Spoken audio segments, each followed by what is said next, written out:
Hello friends, Republic का BPSC वाले में आप सभी का बहुत बहुत स्वागत है। मैं आनंद श्रीधरम। करंट अब तक हम लोग देख रहे हैं, यानी लेटेस्ट करंट रिपब्लिका के प्लेटफॉर्म पर टेस्ट सीरीज चल रहा है। करंट टेस्ट सीरीज डेली चलता है और साथ ही इसे रिपब्लिका ऐप पर भी डाला जाता है। इसलिए रिपब्लिका ऐप को आप लोग जरूर इंस्टॉल कर लेंगे अपने मोबाइल के प्ले स्टोर में जाकर के, और यूट्यूब चैनल पर भी यह डाला जा रहा है। तो इसे आप डेली रेगुलर बेसिस पर इसको देखेंगे। कुछ क्वेश्चंस हम लोग लेते हैं और क्वेश्चंस के माध्यम से करंट के की तैयारी को हम बेहतर ढंग से कर सकते हैं।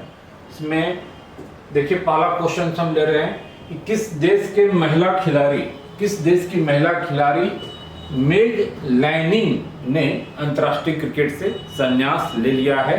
कुछ अंदाजा लग रहा है आप लोग को। इंग्लैंड है, न्यूजीलैंड है, ऑस्ट्रेलिया है, बांग्लादेश क्या है। तो सबसे महत्वपूर्ण बातें हैं कि यह जो मैग लैनिंग है ऑस्ट्रेलिया की प्लेयर रही हैं, तो ऑब्वियसली इसका आंसर ऑस्ट्रेलिया हो जाएगा। और अपने 13 साल के कैरियर में 31 साल की अभी हैं मैग लैनिंग। अपने 13 साल के कैरियर में इन्होंने काफ़ी अच्छा परफॉर्म किया है और ऑस्ट्रेलिया को विश्व चैंपियन बनाया है। 5 बार वर्ल्ड कप इनके नेतृत्व में ऑस्ट्रेलिया जीती है। इनके नेतृत्व में ऑस्ट्रेलिया 5 बार वर्ल्ड कप जीती है, जिसमें 4 बार T20 वर्ल्ड कप और 1 बार वर्ल्ड कप जीता है।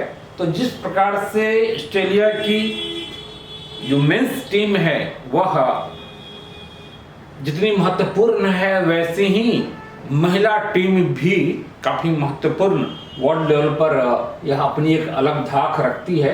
तो इन्होंने क्रिकेट से संन्यास ले लिया है और 31 वर्ष की हैं। 182 मैचों में ऑस्ट्रेलियन टीम की कप्तानी की है, जो कि काफ़ी महत्वपूर्ण है। और 5 वर्ल्ड कप जीता है इनके नेतृत्व में ऑस्ट्रेलिया ने, जिसमें 4 हमने बताया, 4 T20 वर्ल्ड कप और 1 वनडे वर्ल्ड कप शामिल है, जो कि काफ़ी महत्वपूर्ण है। तो प्रश्न बन सकता है कि ये है कौन मैग लैनिंग कौन है। नेक्स्ट क्वेश्चन को हम लोग देखते हैं। नेक्स्ट क्वेश्चन हमारा है, स्वामी सहजानंद सरस्वती का आश्रम कहाँ है। तो हम लोग जानते हैं कि स्वामी सहजानंद सरस्वती राष्ट्रीय आंदोलन में इनकी भूमिका काफ़ी महत्वपूर्ण रही, और विशेषकर राष्ट्रीय किसान आंदोलन में इनकी भूमिका काफ़ी महत्वपूर्ण रही। किसान आंदोलन को उन्होंने संगठित किया है और एक सन्यासी थे। इनका आश्रम कहाँ है, तो आपको 2 रिजेक्शन मेथड से तो आप रिजेक्ट कर देंगे। गया नहीं होगा, बिल्कुल ही नहीं होगा। पटना पर थोड़ा सा संदेह हो सकता है। वैसे इनका जन्म गाजीपुर में हुआ है और 1889 में हुआ। 1950 में इनकी मृत्यु हो गई है। तो गाजीपुर क्या है, गाजीपुर का है, यूपी में है और बिहार से सटा हुआ एरिया है। लेकिन जो इनकी कर्म भूमि रही है वह रहा है बिहार मुख्य रूप से, और बिहार में भी बिहटा से इनका विशेष संबंध रहा है। वहीं पर इनकी मृत्यु भी हुई है। तो उनका आश्रम का नाम है सीताराम आश्रम। उनका आश्रम का नाम क्या है, सीताराम आश्रम। और इनका आश्रम कहाँ पर है, तो इनका आश्रम राघोपुर में बिहटा है। राघोपुर बिहटा में इनका आश्रम है। सीताराम इससे रिलेटेड काफी प्रश्न बीपीएससी वगैरह में पूछा जा रहा है। सीताराम आश्रम, ठीक है। हाल में आपने देखा होगा कि एक अमेरिकन जो शोधकर्ता ने यहाँ पर आकर के और इस आश्रम में आकर के अमेरिका से और काफ़ी शोध किया है। इस पर चर्चा में बातें रही है, ठीक है। तो नेक्स्ट हम लोग देख लेते हैं, इनको थोड़ा सा डिटेल में हम लोग देख लें। स्वामी सहजानंद सरस्वती, इनकी जो पुस्तक है आत्मकथा है। इन्होंने कई बुक्स भी लिखी है और जिसमें इनकी आत्मकथा मेरा जीवन संघर्ष इनकी आत्मकथा है।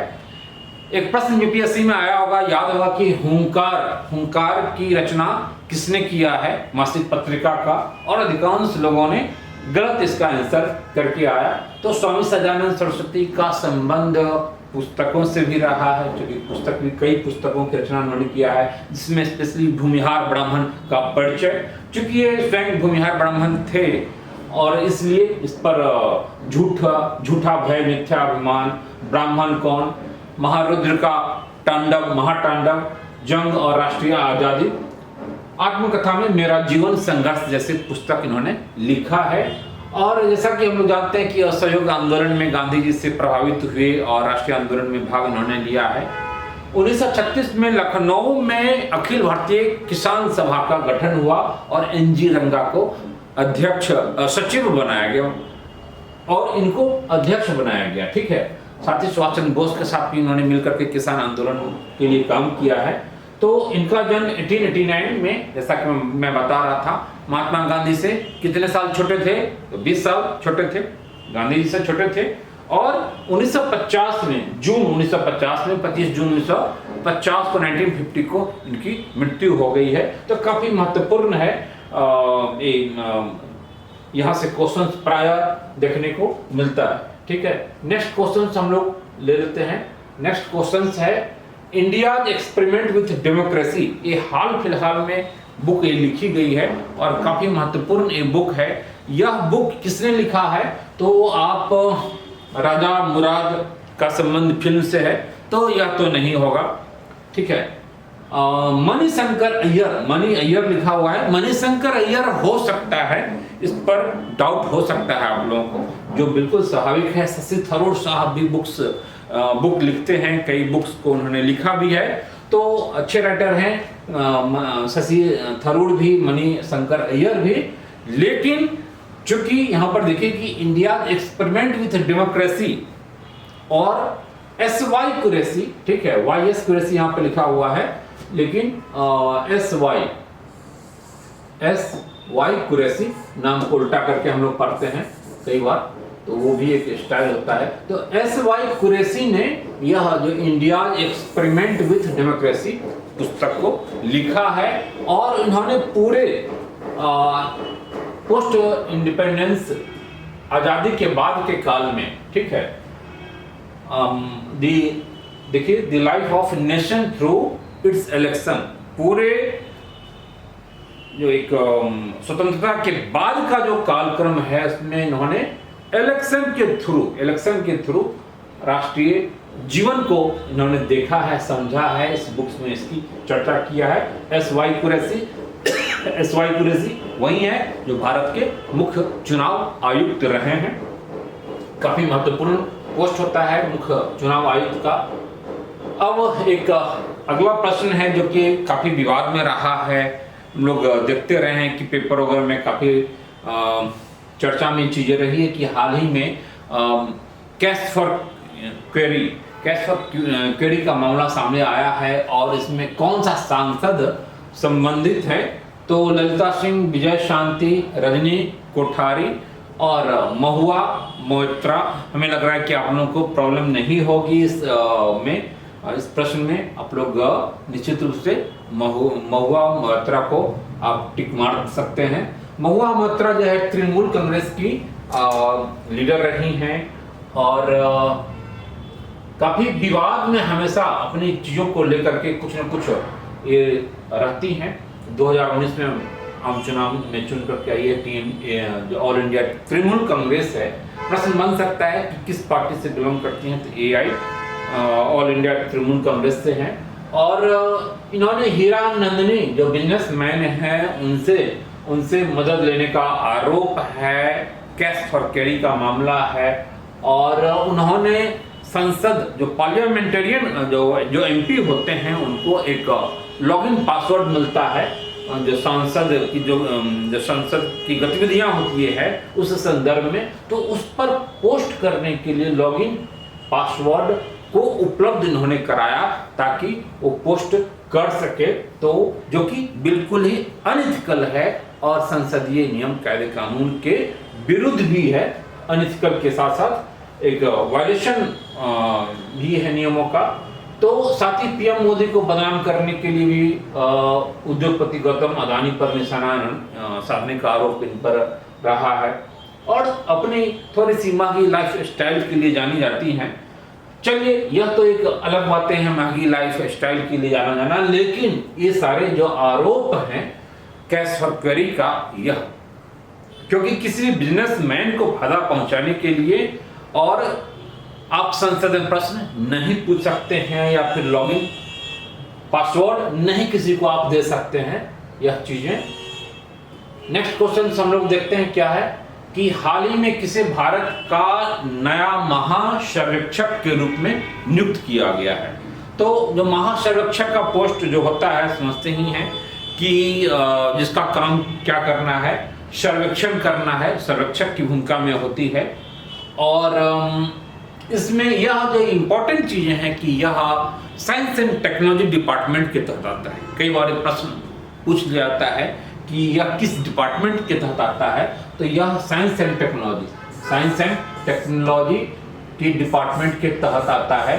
यह जो महासर्वेक्षक का जो पद है, तो एक IAS ऑफिसर हैं 95 बैच के हितेश मकवान। आई थिंक आप लोग इस पर बहुत पहले से राय नहीं होगी आपकी। नरेंद्र ढिल्लो, रमेश माथुर, अंजनी चतुर्वेदी, इसका सही आंसर हितेश मकवाना है।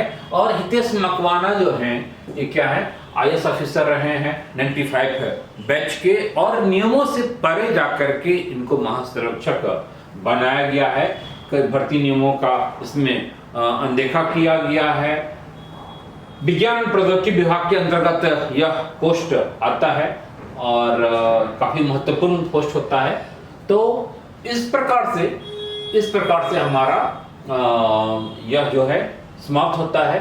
ठीक है, हम इसकी अगली कड़ी में हम फिर नया प्रश्न लेकर के आते हैं और आप लोगों से इस बात की उम्मीद है कि आप लोग सारे प्रश्नों को, मतलब हर एक दिन जो एपिसोड चल रहा है उसको जरूर आप लोग देखें, लाइक करें, सब्सक्राइब करें चैनल को और लोगों से शेयर करें, ताकि आपकी करंट की तैयारी किसी भी एग्जाम के लिए होता रहे। किसी भी एग्जाम में इसी टाइप का प्रश्न आता है, एक बार चीजों को आप देख जाते हैं, कर जाते हैं, तो वहां से प्रश्न छूटने की संभावना 9 के बराबर होती है। जो मैगजीन होता है, जो पत्रिका आप लोग पढ़ते हैं, उसकी एक लिमिटेशन है, वहां पर सारी चीजें नहीं आ पाती है, क्योंकि यह जो करंट है यह डेली बेसिस करंट न्यूज़पेपर से विशेष रूप से हम लोग लेते हैं। तो इसलिए यहाँ पर छूटने की पॉसिबिलिटी कम है। और जहाँ तक रही न्यूज़पेपर की बातें, तो स्टूडेंट लोग नहीं पढ़ पाते हैं, उनकी अपनी लिमिटेशन होती है। तो इसलिए बस इसको देख लेने मात्र से आपकी एक अच्छी तैयारी मानी जा सकती है और करंट का बहुत सारा प्रश्न आप कर लेने में सक्षम होंगे। तो दैट्स ऑल। उम्मीद करते हैं कि आप लोग इसको सब्सक्राइब करेंगे और साथ ही इसका फायदा आप लोग उठाएंगे, क्योंकि आप ही लोगों के लिए चीजें हैं। ये देखिए, एक करंट अब तक, तो करंट अब तक से आप लोगों को जुड़े रहना है और इसका फायदा उठाना है। फिर अगले कड़ी में हम लोग मिलते हैं। तो दैट्स ऑल।